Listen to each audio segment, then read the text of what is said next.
आत्मीय भाइयों और बहनों, प्रणाम। पुस्तक कामना और वासना की मर्यादा, लेखक श्री राम शर्मा आचार्य आपको पढ़कर सुना रहे थे। इसी क्रम में पृष्ठ 21 से पढ़कर सुनाते हैं। निराशा से बचने का उपाय, कम कामनाएं।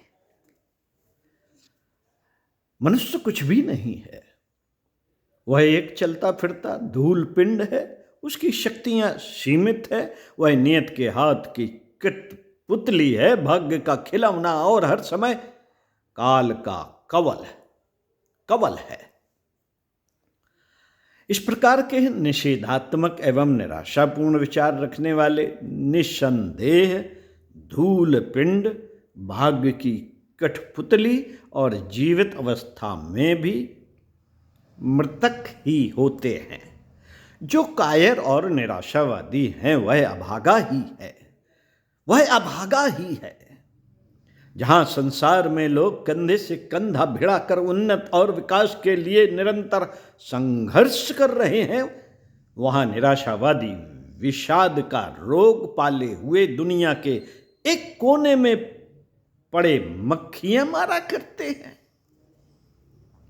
मनुष्य की इस दशा को दुर्भाग्य नहीं तो और क्या कहा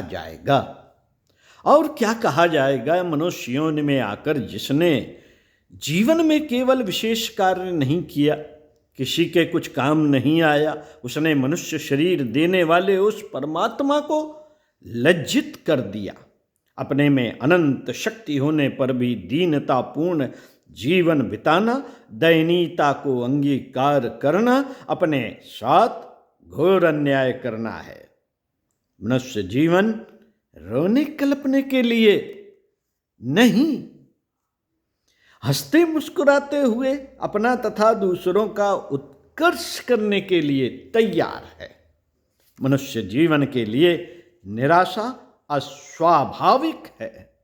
यह एक प्रकार का मानसिक रोग है जो मनुष्य को हीन विचारों, जीवन में आई कठिनाइयों और असफलताओं के कारण लग जाता है। इच्छाओं की पूर्ति न होने, मनचाही परिस्थितियां न पाने से मनुष्य में संसार के प्रति, अपने प्रति तथा समाज के प्रति घृणा हो जाती है। बार बार असफलता पाने से मनुष्य का साहस टूट जाता है और वह निराश होकर बैठ जाता है। जीवन के प्रति उसका कोई अनुराग नहीं रह जाता। निराशाग्रस्त मनुष्य दिन रात अपनी इच्छाओं, कामनाओं और वांछाओं की पूर्ति पर आंसू बहाता हुआ उनका काल्पनिक चिंतन करता हुआ तड़पा करता है। एक कुड़न, एक त्रासता, एक वेदना हर समय उसके मनोमंदिर में झलाया करती है। बार बार असफलता पाने से मनुष्य का अपने प्रति एक क्षुद्र भाव बन जाता है। उसे यह विश्वास हो जाता है कि वह किसी काम के योग्य नहीं है, उसमें कोई ऐसी क्षमता नहीं है जिसके बल पर वह अपने सपनों को पूरा कर सके, सुख और शांति पा सके। साहस रहित मनुष्य का वैराग्य, असफलता जन्य विरक्ति और निराशा से उपजी हुई आत्मग्लानि बड़ी भयंकर होती है। इससे मनुष्य की अंतरात्मा कुचल जाती है। ऐसे असात्विक वैराग्य का मुख्य कारण मनुष्य की मनोवांछाओं की असफलता ही है जिसके कारण अपने से तथा संसार से घृणा हो जाती है। प्रतिक्रिया स्वरूप संसार भी उससे नफरत करने लगता है। ऐसी स्थिति में मनुष्य की मनोदशा उस भयानक बिंदु के पास तक पहुंच जाती है जहां पर वह त्रास से त्राण पाने के लिए आत्महत्या जैसी जघन्य पाप की ओर प्रवृत्त होने लगता है। जो भी अधिक इच्छाएं रखेगा, बहुत प्रकार की कामनाएं करेगा, उसका ऐसी स्थिति में पहुंच जाना स्वाभाविक ही है। किसी मनुष्य की सभी मनोकामनाएं सदा पूरी नहीं होती, वह हो भी नहीं सकती। मनुष्य की वांछाएं इतनी अधिक होती हैं कि यदि संसार के समस्त साधन लगा दिए जाएं तब भी वे पूरी ना होंगी, तब भी वे पूरी ना होंगी। ऐसा नहीं है, ऐसा नहीं है कि मनुष्यों की इच्छाएं पूर्ण नहीं होती हों, किंतु इच्छाएं उसी मनुष्य की पूर्ण होती हैं जो उनको सीमित एवं नियंत्रित रखता है। जिसकी आकांक्षाएं अनियंत्रित हैं, जिनका कोई और छोर ही नहीं है, उसकी कोई भी महत्वाकांक्षा पूर्ण होने में संदेह रहता है। बहुधा अनंत आकांक्षाओं वाले व्यक्ति को घोरतम निराशा का ही सामना करना पड़ता है। इच्छाओं के ऐसे दुष्परिणाम देखकर ही भारतीय मनीषियों ने इच्छाओं को त्याज्य बतलाया है। उन्होंने अच्छी प्रकार इस सत्य को अनुभव कर लिया था कि जो इच्छाओं के प्रति त्याग भावना नहीं रखता, उसकी इच्छाएं धीरे धीरे 1 से 2 और 2 से 4 होती हुई शीघ्र ही बढ़ती चली जाती हैं और फिर वे ना तो नियंत्रण में आ पाती हैं न पूरी हो पाती हैं। फलस्वरूप मनुष्य की घोर निराशा की स्थिति में मनुष्य को घोर निराशा की स्थिति में पहुंचा देती हैं। अतएव ऋषि मुनियों ने हृदय को पूर्ण रूप से निष्काम रखने का ही आदेश दिया। इस इच्छा त्याग का गलत अर्थ लगाकर लोग यह कहे उठते हैं कि जिसमें कोई इच्छा नहीं होगी वह कोई काम ही ना करेगा, और यदि एक दिन संसार का हर मनुष्य इच्छा रहित होकर निष्काम हो जाए तो सृष्टि की सारी गतिविधि ही नष्ट हो जाए और यह चौपट हो जाए। इच्छाओं के त्याग का अर्थ यह कदापि नहीं कि मनुष्य प्रगति, विकास, उत्थान और उन्नति की सारी कामनाएं छोड़कर निष्क्रिय होकर बैठ जाए। इच्छाओं के त्याग का अर्थ उन इच्छाओं को छोड़ देना है जो मनुष्य के वास्तविक विकास में काम नहीं आती, बल्कि उल्टे उसे पतन की ओर ही ले जाती हैं। जो वस्तुएं आत्मोन्नत में उपयोगी नहीं, जो परिस्थितियां मनुष्य को भुलाकर अपने तक सीमित कर लेती हैं, मनुष्य को उनकी कामना नहीं करनी चाहिए। साथ ही वांछनीय कामनाओं को इतना महत्व न दिया जाए कि उनकी अपूर्णता शोक बनकर सारे जीवन को ही आक्रांत कर ले। मित्रों, मनुष्य का लगाव इच्छाओं से नहीं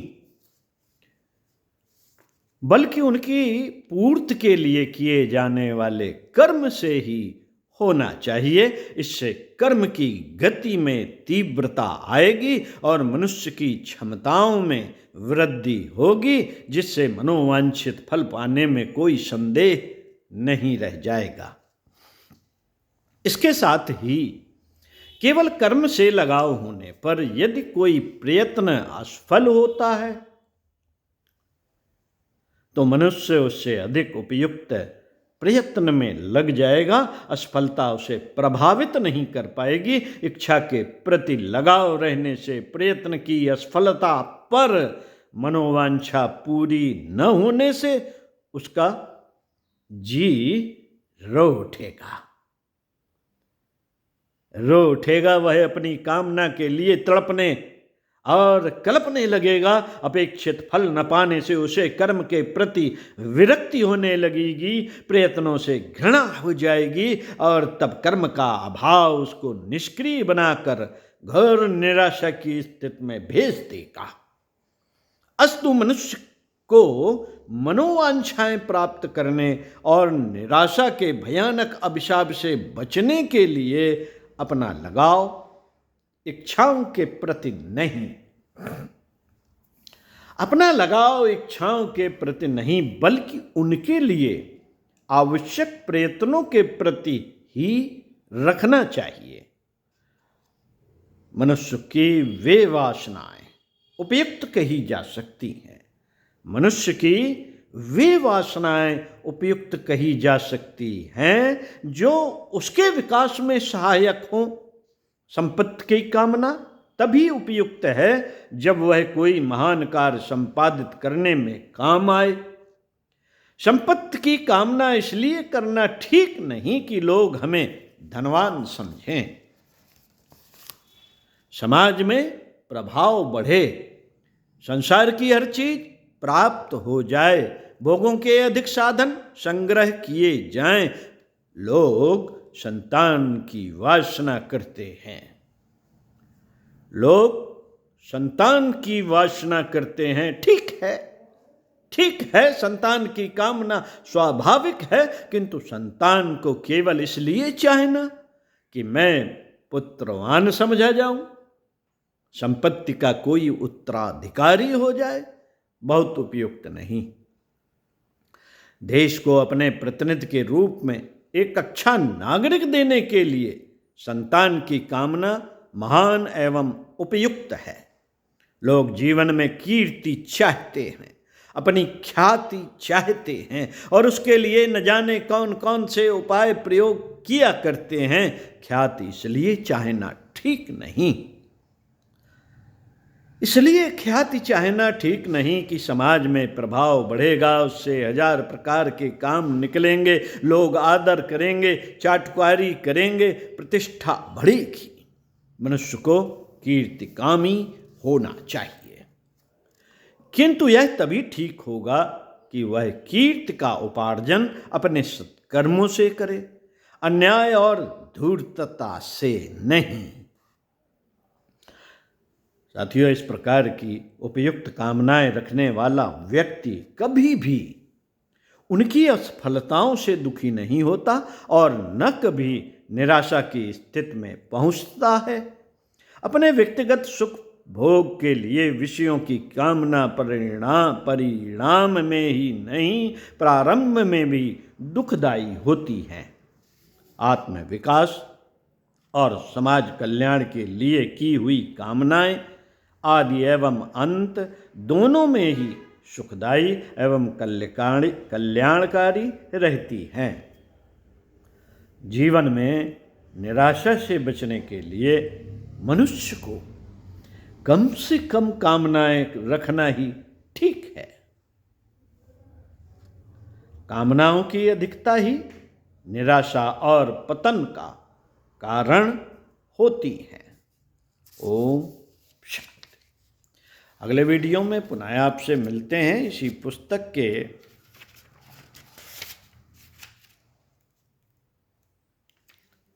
अंतिम पैरा। इच्छाएं पाप नहीं, इच्छाएं पाप नहीं है, पाप है उनकी निकृष्टता। तो सुनते रहिए कुछ अच्छा और पढ़ते रहिए कुछ अच्छा। ओम शांति।